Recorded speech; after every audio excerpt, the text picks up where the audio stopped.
This is the story of a Colorado hero whose recovery from a fiery helicopter crash is unprecedented in medical history. Flight nurse Dave Repsher was burned over 90% of his body in the crash of a Flight for Life helicopter in July of 2015. He nearly died several times during his recovery, and now he's talking about it for the first time. You can do this without knocking off your implant. When you see Dave Repsher on his feet here on a visit to the Pepsi Center before an Avalanche game, you're looking at raw determination. So much fun. His wife Amanda by his side. I love you. Love you too. Dave says he still has difficulty understanding how people are amazed. I still have trouble with seeing that every day. The support has been just phenomenal. Before the fiery crash, he was 180 pounds of legendary fit and grit. You were probably a real calm, real steady guy? I tried to be, yes. I found that it just helps out better in those situations, for me at least, to try to take a deep breath and relax and try to focus in on what's going on. We're deeply saddened. One of our Flight for Life helicopters went down. It gave him strength to survive 5.5 months under sedation and over a year in the hospital. Dying was not an option. It just never came across my mind, I guess, He fought. to quit. Amanda was there every day, and there were times where I could hear her voice, and it seemed to bring me back in from wherever I was at.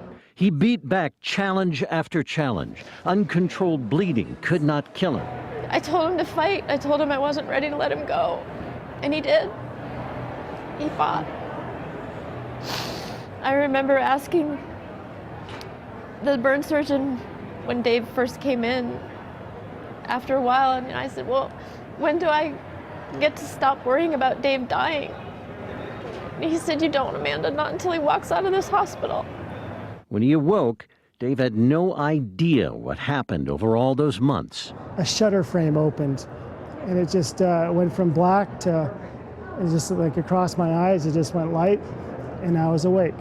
It was very scary because when I woke up, I couldn't move at all, and I couldn't speak, and I couldn't, or communicate in any fashion. I didn't know I could talk. I guess I'd been really asleep for so long, I just forgot how to do things. He was dragged down again by blood infection and dropped to 89 pounds. All along, he never forgot the one who didn't make it out of the crash. The world's not the same without him. Pilot Patrick Mahaney. He was the best pilot in the world. Just a pleasure to be around. Dave's survival meant new battles, like just walking. Every time I put weight on my feet, or even tried to bend my feet, the pain was just excruciating.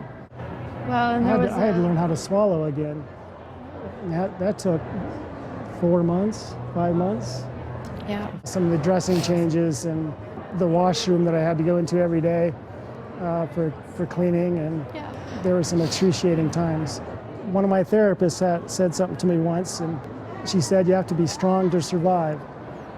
And so that was sort of my goal in my head, was just to stay strong and do what I could to survive.